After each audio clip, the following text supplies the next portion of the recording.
Good morning mga kamulberry! So, another harvest na naman ng ating mga mulberry fruits na naglalakihan na.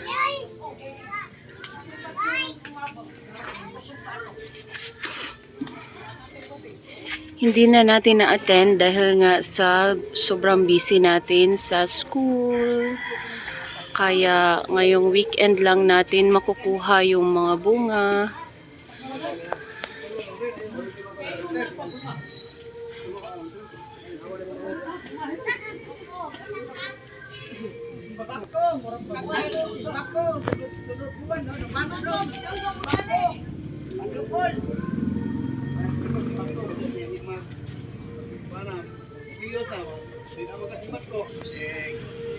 So, napakaraming bunga ng ating mulberry.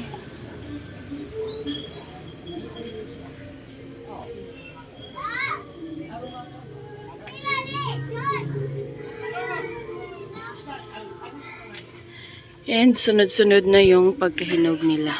Kaya nito.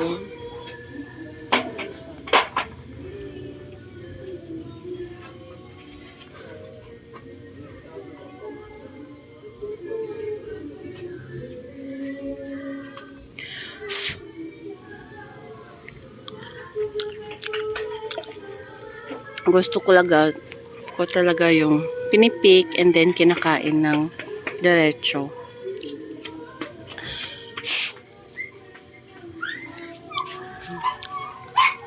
Matamis na po itong mga dark na bunga.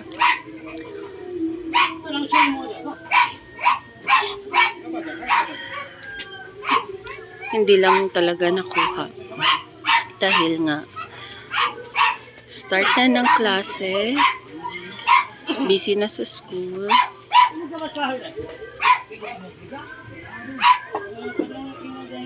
Kaya marami na talagang hinog.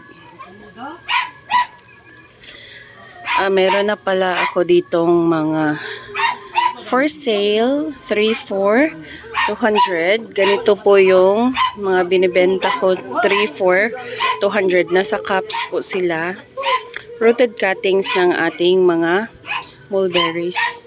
So, yung mga kinat natin, nung nag-pruning tayo ay itinanim ko.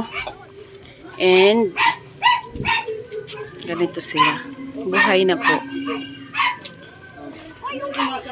Nandito po yung iba. Yung iba yung maliliit pa yung mga sprouts. And napakaraming bunga dito na hindi na natin harvest. Ngayon ay iha-harvest natin dahil sayang naman kapag mahuhulog lang. Nung isang araw, nandito yung brother ko and nanguha siya ng bunga.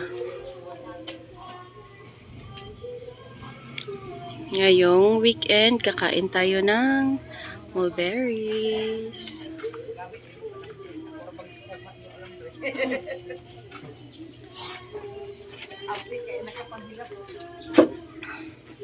Meron din ako ditong pipino melon or pear melon na for sale. And ito po yung harvest natin. Ongoing pa din yung pag-harvest. Marami-rami itong makukuha natin ngayon.